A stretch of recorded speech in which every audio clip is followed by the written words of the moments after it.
Bismillahirrahmanirrahim. Elhamdülillahi Rabbil alemin.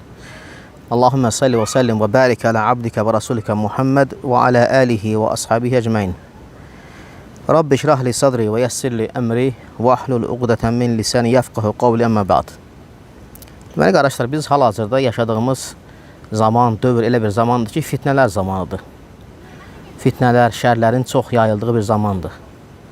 Və elə bir dövrdə yaşayırıq ki, haramlar, günahlar, halallar kimi şirinləşib.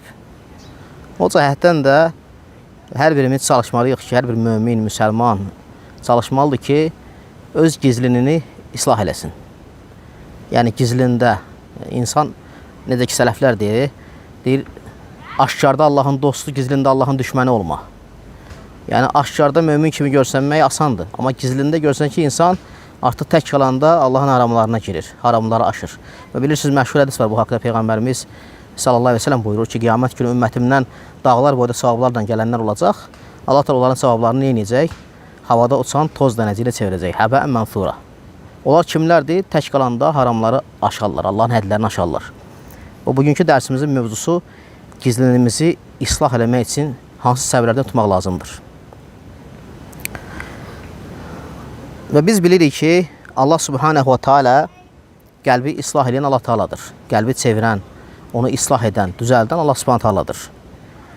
Lakin Allah subhanehu teala dinimizdə bizə bəzi səbəblər qoyub ki, o səbəblərdən yapışmadan insan qəlbini islah eləyə bilər. Onlardan birincisi dua etmək.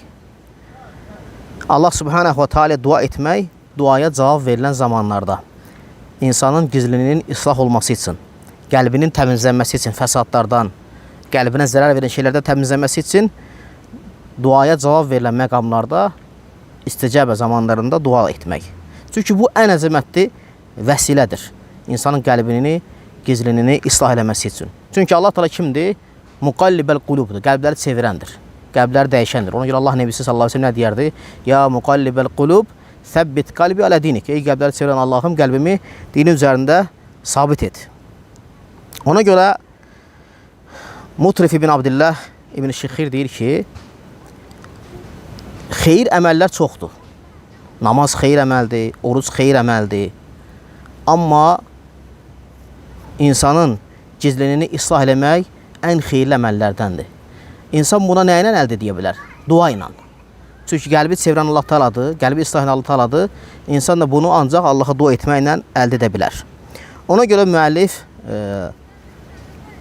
rahiməhullah məhz bu kitabda, risalədə, kiçik bir risalədə Peyğəmbərimiz sallallahu aleyhi ve sellemin qəlbi təmizləmək üçün, gizlini islah etmək üçün varid olan dualarını zikr edib. Onlardan birincisi gətirir ki, misal çalışın bu duaları əzbərləyin, deyin, dua edin isticabə zamanlarında.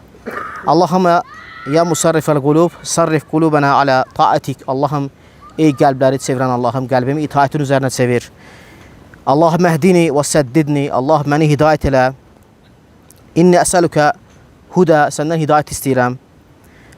Rabbi təqəbbəl tövbəti və əxsil hubəti. Allahım, tövbəmi qəbul et, günahlarımı yu.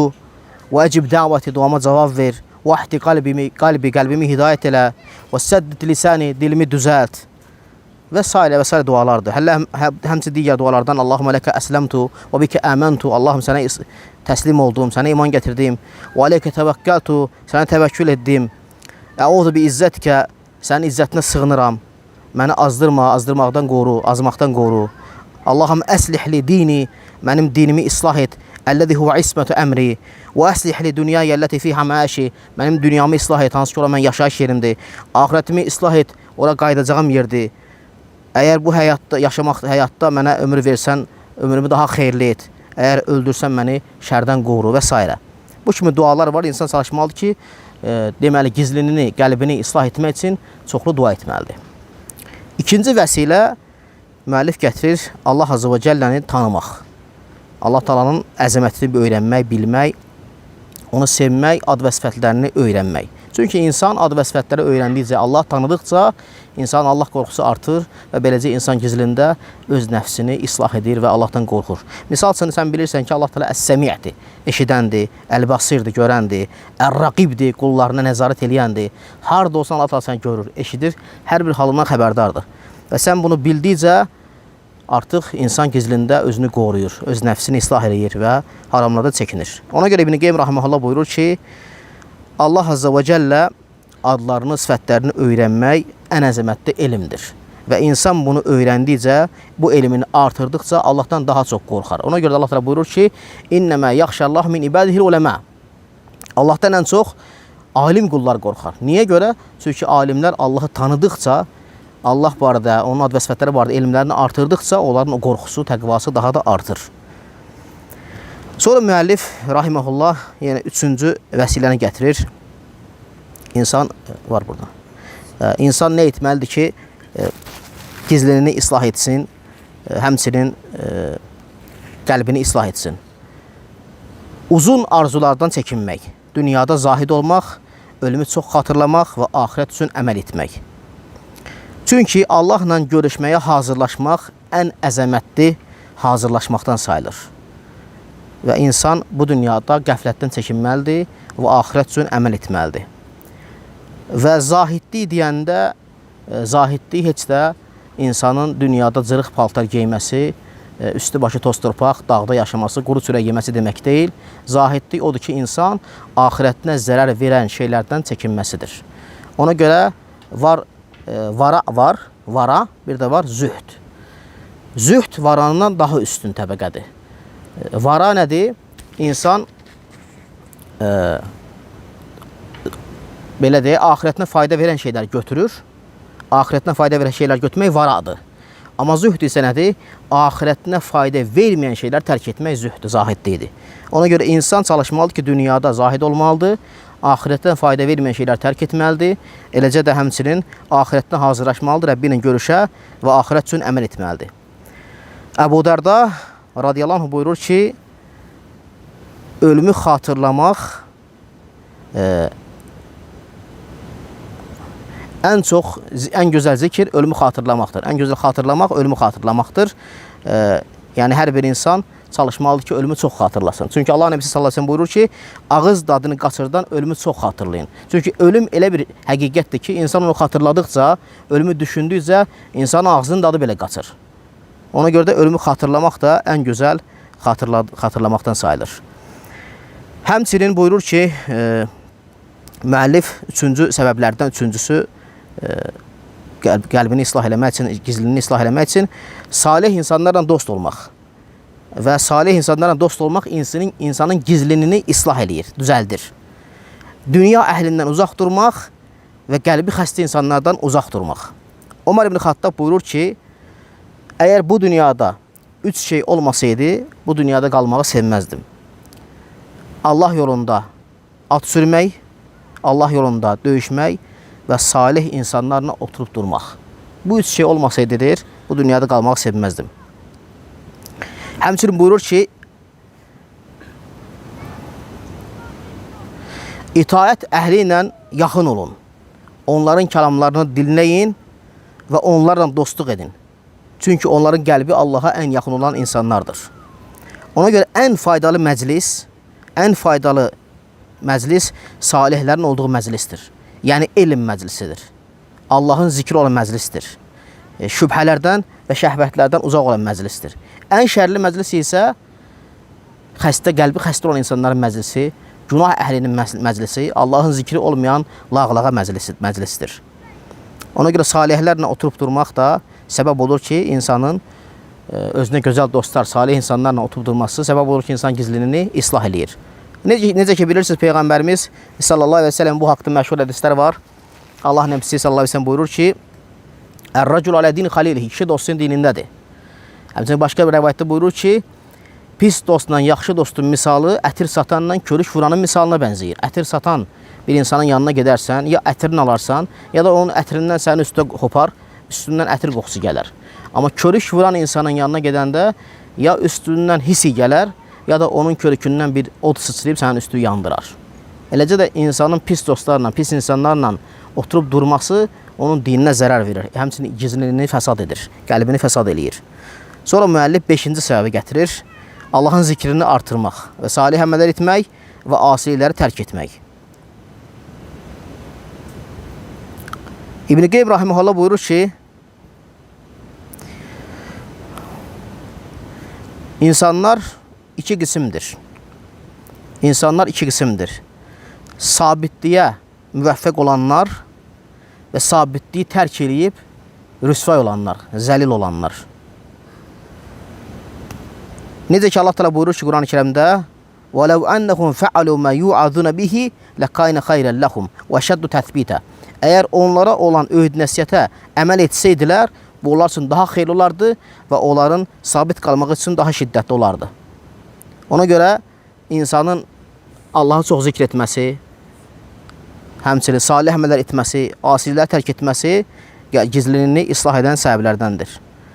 Necə ki Peyğəmbərimiz sallallahu əleyhi və səlləm buyurur ki, məşhur hədisdə, qudsi hədisdə Allah Teala buyurur ki, qulum mənə ona fərz etdiyim ibadətlərdən başqa nafilələrlə yaxınlaşmağa çalışarsa, hətta onu sevərəm. Və onu sevərəm, onun eşidən qulağı, görən gözü və tutan əli, yeriyən ayağı olaram. Əgər qulum məndən bir şey istəsə, ona istədiyini verərəm. Mənə sığınsa, onu mütləq qoruyaram. Yəni, bu hədis bizə bəyan edir ki, salih əməllərin fərzlərdən başqa, salih əməllərin necə əzəmətli təsiri var insanın sabitliyinə, Allah tərəfindən qorunmasına, Allah tərəfindən yardım olunmasına necə əzəmətli təsiri var.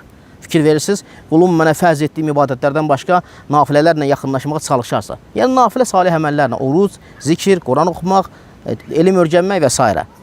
Hətta Allahın sevgisini qazanar insan, hətta Allahın qoruğunu qazanar. Və bu səbəb olur ki, insanın nafilə ibadət etməsi ilə əzaları qorunar, həmçinin salih əməllər artırdıqca insanın gizliliyi islah olar və əsas da Allahı zikr etmək bura daxildir. Səhər-axşam zikirləri, insanın yatanda edəcəyi zikirlər, həmçinin bütün zikirlər, insan etdiyi istiğfardır, təsbihatdır, etdikcə insan səbəb olur gizliliyin islah olmasına. Həmçinin Allah Taala'nın zikri insanın qəlbini yumşaldır və insanın qəlbində olan bütün o zeyği, kin-küdrəti aparır. Ona görə bir gün Həsəndən bir kişi soruşur ki, ey Əbu Səid, qəlbimin daşlaşmasından sənə şikayət edirəm. Deyir ki, onu zikirlə yumşalt. Allahın zikri ilə o qəlbini yumşalt. Ona görə Allahdan ən əzəmətli, ən böyük kömək nə vaxt gəlir? Qul Allahı zikr etdikcə və Allahdan yardım dilədikcə Allahdan kömək gəlir.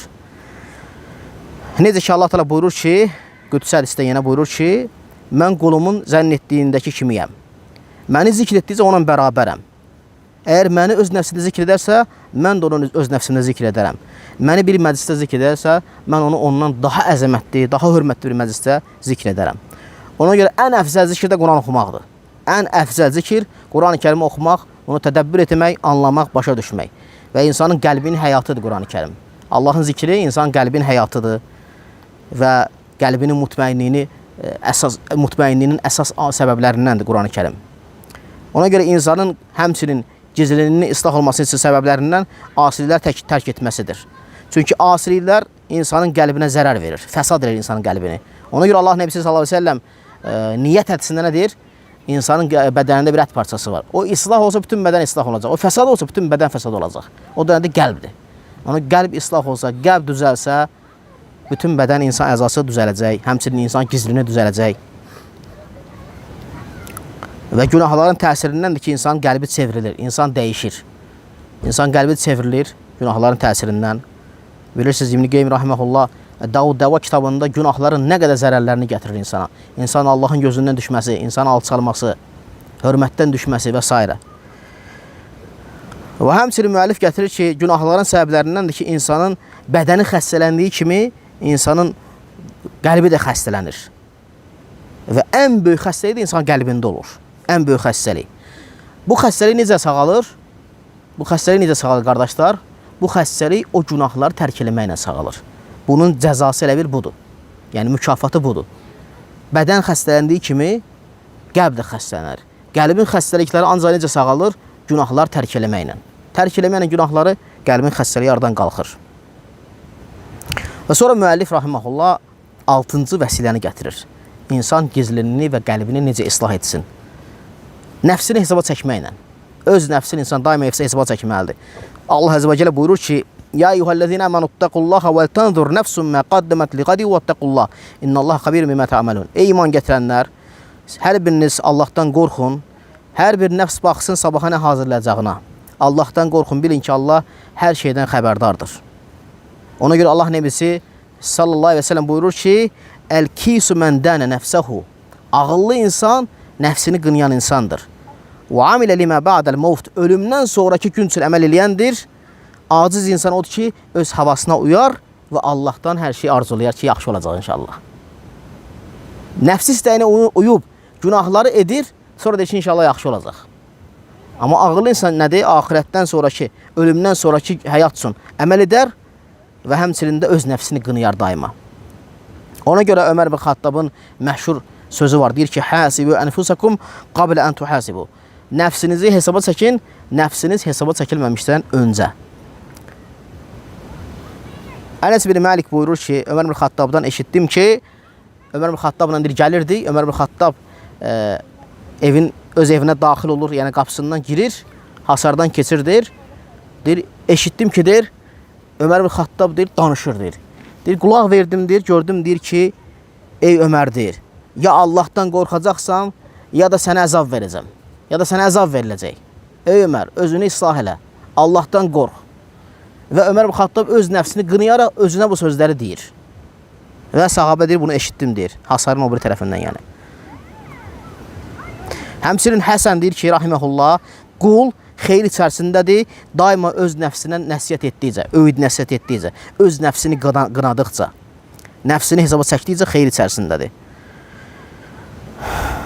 Həmçinin İmam Əhməd ibn Həmbəl buyurur ki, Əbu Dardadan rivayət edir ki, Əbu Darda buyurur ki, rahiməhullah, radiyallahu anhu, bir kişi heç vaxtı fəqih olmaz, günahlardan çəkinmədikcə və nəfsini qınamadıqca, nəfsinə öyüd nəsiyyət etmədikcə. İnşallah ki, bu sonuncu səbəblər idi, insanın gizliliğini islah edən səbəblərdəndir. İnşallah buna kifayətlənirik. Subhanallah bihamdik, əşhədu an la ilahe illə ente, əstəğfiruka və etûbu ileyh. Allah istifadəni etsin, qardaşlar.